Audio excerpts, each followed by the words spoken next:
আসসালামু আলাইকুম ভিউয়ার্স, আশা করছি আলহামদুলিল্লাহ আপনারা সবাই ভালো আছেন। আজকে তৈরি করে দেখাচ্ছি আলুর জিলাপি। শুনে হয়তো অবাক হবেন, আলু দিয়েও এত মজাদার মিষ্টান্ন তৈরি করা যায় সেটা আসলে ভাবা যায় না। আর খেয়ে কেউই বুঝতে পারবে না যেটা আলু দিয়ে তৈরি। খুবই মজার, আর এর স্বাদ এবং ঘ্রাণ অতুলনীয়। নরম তুলতুলে রসে টইটুম্বুর এই জিলাপিটা তৈরি করা কিন্তু খুবই সহজ।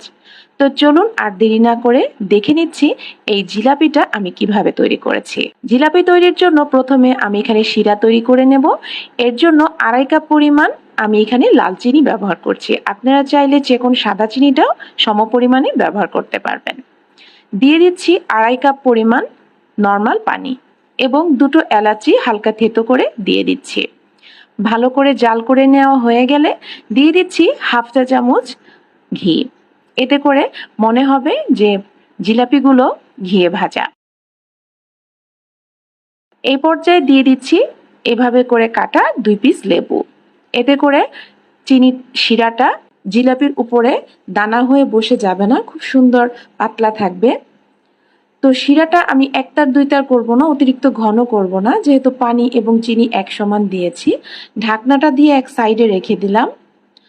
এইদিকে আমি ছোট সাইজের 3টা আলু সেদ্ধ করে নিয়েছি। আর আলুটা সেদ্ধ করা দেখেই বুঝতে পারছেন যে এতে এক্সট্রা কোনো পানি নেই, একদমই শুকনো।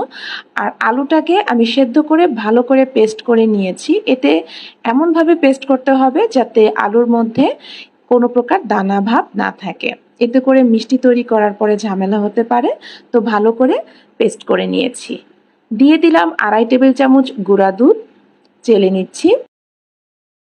এরপর দিয়ে দিচ্ছি 1 কাপের 3 ভাগের 1 ভাগ আরো 1 টেবিল চামচ পরিমাণ ময়দা এবং সাথে 1/2 চা চামচ পরিমাণ বেকিং পাউডার। এখানে কিন্তু বেকিং সোডা দেয়া যাবে না, বেকিং পাউডারটা দিতে হবে। এতে করে মিষ্টিটা খুব সুন্দরভাবে ফুলবে। গুঁড়া দুধ ময়দার সাথে ভালোভাবে আলুটা মিশিয়ে নিচ্ছি। কিছুটা মিশিয়ে নেওয়ার পরে দিয়ে দিচ্ছি প্রায় 1/2 টেবিল চামচের মতো ঘি। ভালোভাবে মেখে নিচ্ছি। আর মাখানো দেখে হয়তো বুঝতে পারছেন যে আমি কতটা সুন্দর করে মাখিয়েছি। এবার হাতে একটু সয়াবিন তেল মাখিয়ে এভাবে করে একটা একটা করে জিলাপি তৈরি করে নিচ্ছি। আর এটা বলে বোঝানোর থেকে আপনারা দেখে বুঝতে সুবিধা হবে। রুটির খামির মতো নিয়ে আমি এভাবে এক সাইড থেকে আস্তে আস্তে লম্বাটে করে নিচ্ছি। আর চেষ্টা করবেন একই সাইজের করার জন্য, কোথাও চিকন কোথাও মোটা না করে এভাবে একরকম করে করে নিতে হবে। এবার নর্মাল পানি যে নিয়েছি সেখান থেকে একটু একটু লাগিয়ে আমি এভাবে গোল একটা প্যাচ দিয়ে নিচ্ছি জিলাপির মতো। পানিটা দিলে জিলাপিটা ভাজার সময় বা শিরায় দেওয়ার পর খুলে যাবে না। তো চেষ্টা করবেন এভাবে পানিটা দিয়ে লাগিয়ে দিতে, তাহলে জিলাপির শেপটা ভাজার পর এবং শিরায় দেওয়ার পর খুব সুন্দরভাবে সেট হয়ে থাকবে। এভাবে করে আমি সবগুলো জিলাপি তৈরি করে নিচ্ছি। তেলটা এখন কুসুম গরম আছে। এই অবস্থায় আমি একে একে সবগুলো জিলাপি দিয়ে দিচ্ছি। অতিরিক্ত তেলটা গরম করবেন না, এতে করে জিলাপিগুলো উপরটা শক্ত হয়ে যাবে এবং ভেতরটা কিন্তু নরম কাঁচা থেকে যাবে। অল্প আঁচে একটু ধৈর্য ধরে সময় নিয়ে ভাজতে হবে, যতক্ষণ না জিলাপিগুলো ভালোভাবে ফুলে যাচ্ছে। আর ফুলে একদমই কিন্তু হালকা হয়ে যাবে। যেহেতু আমি এখানে বেকিং পাউডার ইউজ করেছি, খুব সুন্দরভাবে কিন্তু জিলাপিগুলো ফুলে উঠবে। জিলাপি যেই পর্যায়ে একটু ফুলে নরম হয়ে একদম হালকা হয়ে উঠেছে, ভেসে উঠেছে, সে পর্যায়ে একে একে উল্টে দিচ্ছি। আর দেখতেই পাচ্ছেন হালকা একটু লাল হয়েছে। সম্পূর্ণ জিলাপিটা ভাজার সময় চুলার আঁচটা একই রাখবেন। তো এভাবে উল্টে পাল্টে আমি আমার মন পছন্দ মতো লালচে করে ভেজে নিচ্ছি। পুরোপুরি ভাজা হয়ে যাওয়ার পরে আমি চুলায় আবার শিরাটা বসিয়েছি।